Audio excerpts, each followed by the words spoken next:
Hello GLB team, welcome. Today we are actually going to do the preventative maintenance on an indoor evaporator unit. But first we're going to talk about some of the tools that you should have and need in order to do it properly. So first of all, one of the things we do is we wash the coil, obviously.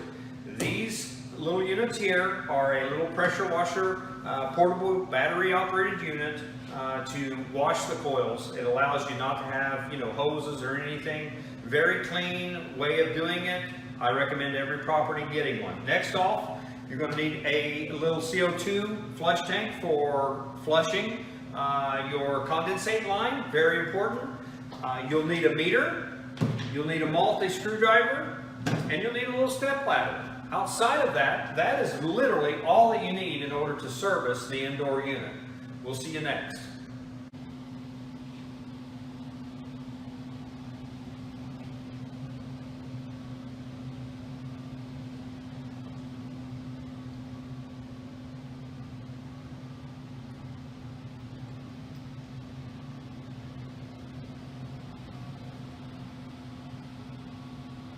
We're getting ready to service this unit, so we're going to get started. So one of the first things that you're going to do is actually shut the unit off, which normally on all of our units we have a switch up here that simply you flip it. We've turned it off now. After that's done, we're going to remove the old filter. As you can see, it's pretty bad.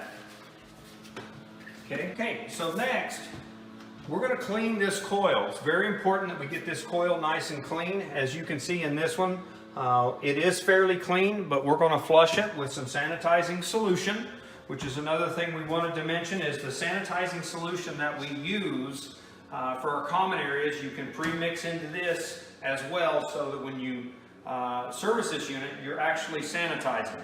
So with my unit, I'm just simply going to turn it around where I've got plenty of good hose. I'm going to flip the switch on, and we're going to clean this coil and flush it really good.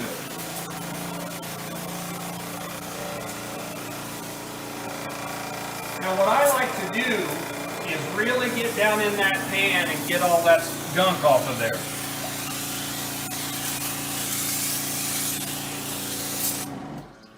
And there you go. Now I can hear water flushing down through here, running down through the drain, which tells me that that drain is clear. But when we come back, we're going to clear that drain just to be sure.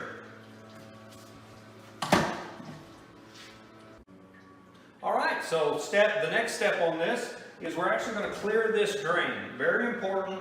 As all of you guys know, we've had numerous leaks from condensate drains backing up. It's, if this coil had been really built up, the problem was we would have flushed a lot of that down. It would build up in this line, so we want to ensure that. With that, we're going to use our CO2 cartridge.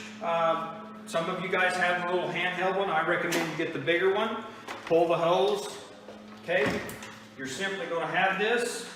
I'm not actually going to release the CO2 in this, but just demonstrate how I would do it. As you can see, we've got the seal cap on the end of it here. So I would have this turned on. Two steps to this. One is I'm going to do my air through here because where the buildup normally is in this P-trap.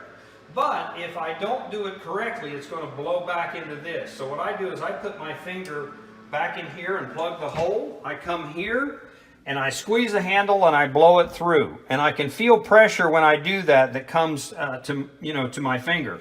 Now the next step I would do is I would just take my washer and I rinse that one more time, make sure that I'm getting good flow coming out of my condensate drain, and I know that I've got it cleared.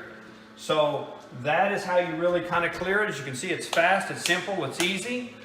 Make sure that you don't have any sludge buildup or anything. You want to push that through and blow it down in there. Next step, when we come back, we're going to check the float valve.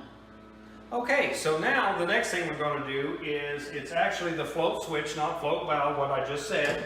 So the float switch, let's take a look at that. So that is designed that if that pan fills up with water, there's a float in there that will raise up and turn our unit off. How it does it is that this is nothing more than a switch, than a loop. And when that float comes up, it breaks the loop and shuts the unit off. It actually does not shut this unit off. This unit, the fan could still keep going. However, it shuts the unit up on the roof, which is creating the condensation, and they would not have air conditioning at that point. So what we're going to do is we're simply going to come over here, we're going to lift this up, we're going to check it. We're going to wipe everything off the float, make sure that it's going up and down, everything like that. We're going to check down in here for sludge, make sure everything is clear. Sometimes I'll take my little washer and spray down in there and clean all that out and make sure it's good.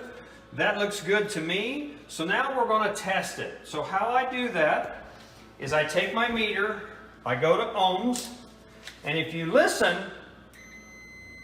you'll hear it beep. So right now, when it's in the working condition, it's going to be a closed loop. If that float goes up, it's going to open up and tell us that. So I'm going to get up here.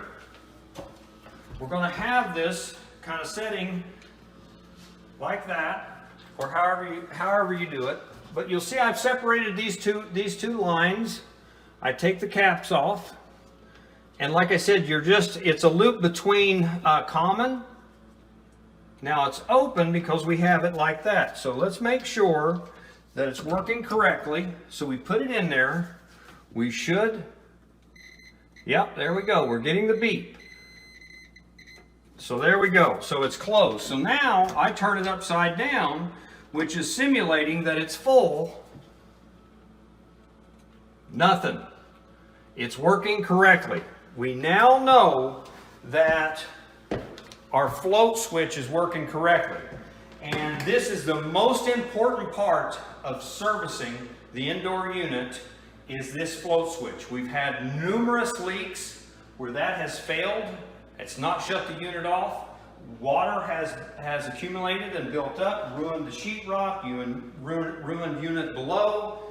The most important part is this piece here. So we want to make sure that we test that every time we service this unit.